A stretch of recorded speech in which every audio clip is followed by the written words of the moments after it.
Should you roll Horde or Alliance in Everlook? I actually got a very high level explanation for how to do this. We're gonna go over all the good reasons to go Horde or Alliance on a vanilla WoW server. There is a lot of factors that make the Alliance or the Horde the choice for you. We're gonna start with one of the most important in my opinion, and that is the community. The Alliance usually attracts more PvE focused players, more casual oriented players even, while the Horde is more PvP oriented players and more hardcore players usually. Of course there are exceptions, but overall this is what it happens. That is mainly because of the player bases that priest racers and paladins attract versus shamans. Like if you're a min-maxing parse farming warrior, you wanna play Horde, but if you're like oh, I just want an easy time, I just wanna play my cool priest or something, you're probably gonna like the Alliance better because there's a cuter races in there. Then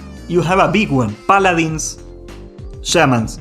Which one is better? Paladins are the best support class in the game for PvE. I don't think anybody can dispute that, and the main reason, even though you have blessings, 10% more stats for Blessing of Kings, that is huge, you got Blessing of Might for attack power, you can stack 8 Paladins and be like a raid boss, but yes, somebody already called it in the chat. Dusty Reaper, you're a genius. You must have an IQ of 300,000. Yes.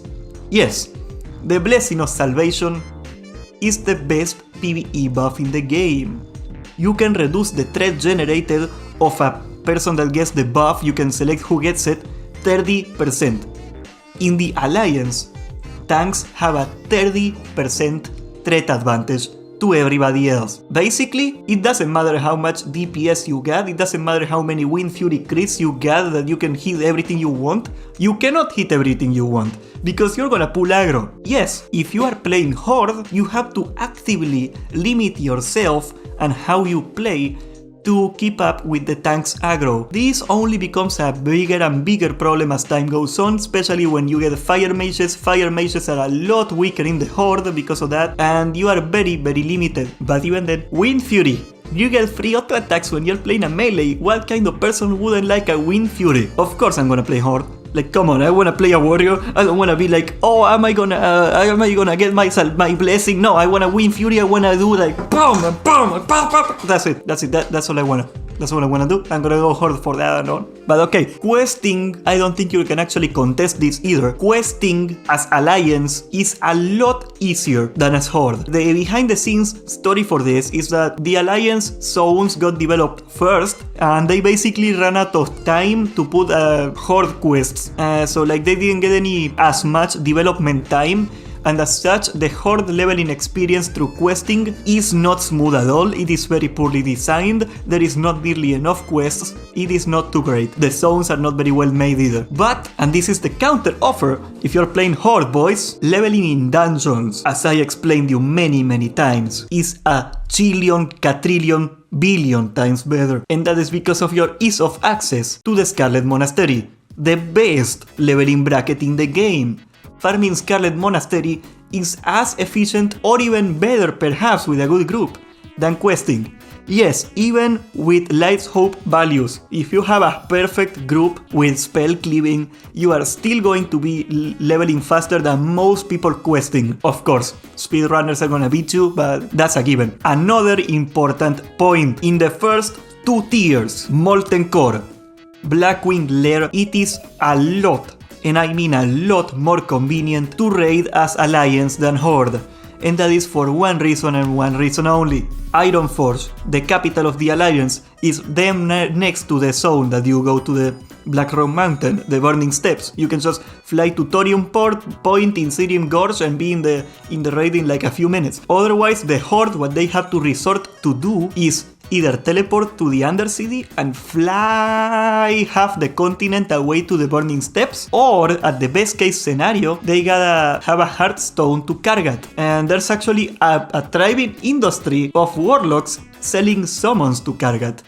For all you that don't know, like if you're a mage, if you wanna make some money, you can stand on the gate of on the town of Kargat and sell portals. People are gonna love you.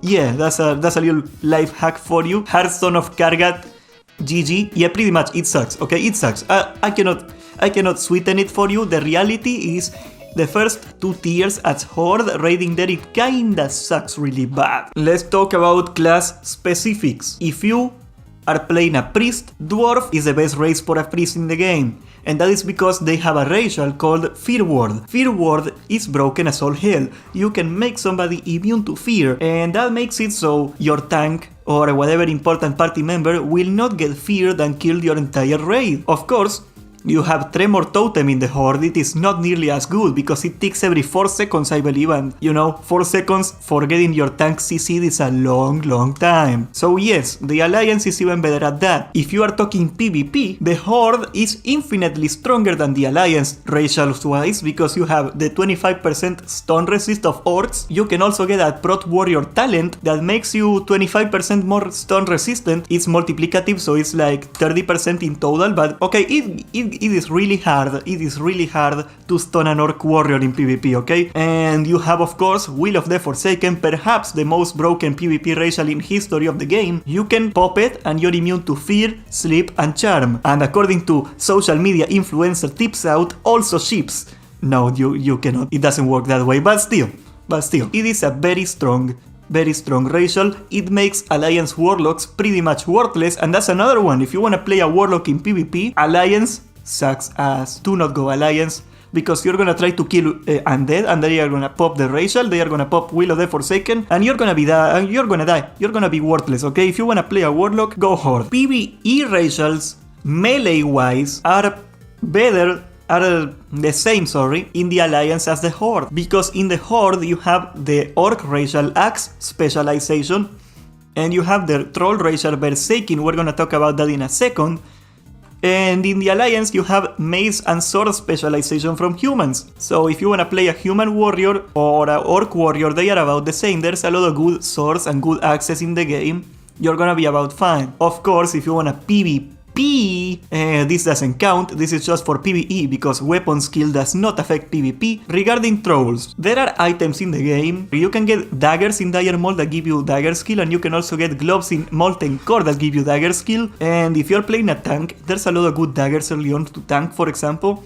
So mathematically, a troll is the best tanking race in the game for threat. And of course, the problem with Orc tanks is that, first of all, Blood Fury. I forgot to talk about Blood Fury. You pop it, you get 50% reduced healing, and you get a little more attack power. That is very good for DPS. Obviously, as a tank, you cannot do that because you're gonna die.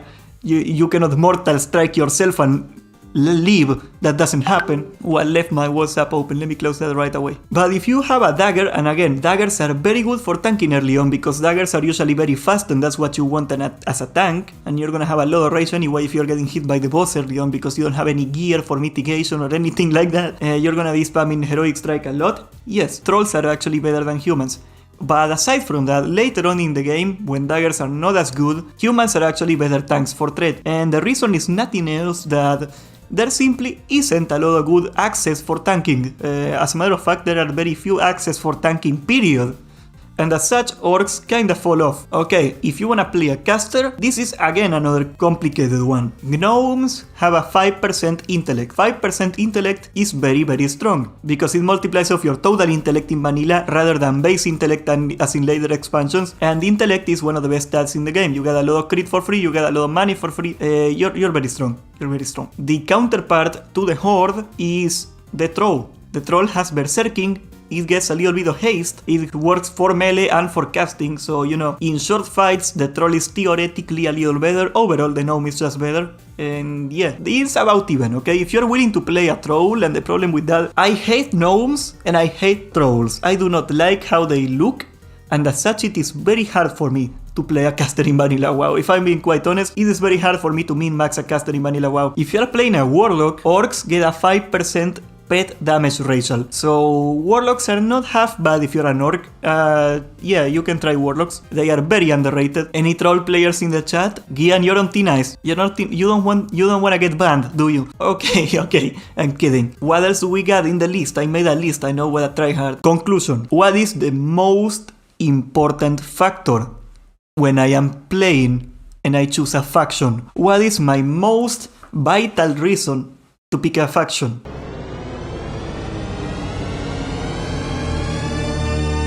Homies. Okay, The real deal is that most people choose a faction because of where their friends are playing. Simple as, okay? The Horde is not necessarily my cup of tea, but my homies are playing Horde, so I'm gonna play Horde, and that's about it. And also this goes to hand in hand to maybe you're playing in a server where the raiding scene in the Alliance or the Horde is not so good, so if you wanna raid, or if you wanna PvP, queue times are also a thing, you wanna go where there's the community to support your gameplay. And yes, again, like this is my problem with private servers in general, when they do not enforce faction balance, when they do not try to incentivize faction balance. If the Horde is 60% and the Alliance is 40% and there is no incentive at all to go Alliance, I'm gonna go Horde every time. Simply put, why wouldn't I? More people, the more easy it is to do everything in the game. That's the reality of MMOs, you have to like people. I know people suck, but it is what it is. But yeah guys, this is pretty much my entire essay on how to choose a faction. Personally, just aesthetics wise, lore wise, whatever you wanna call it, I like the Alliance better, but again, it just so happens that every time I try to play this game, my friends are playing Horde, so I gotta go Horde with them. I know. Thank you for watching. If you wanna support the channel, please subscribe and hit the notification bell, for we got a lot more coming. Consider joining, and that's it, West Coast.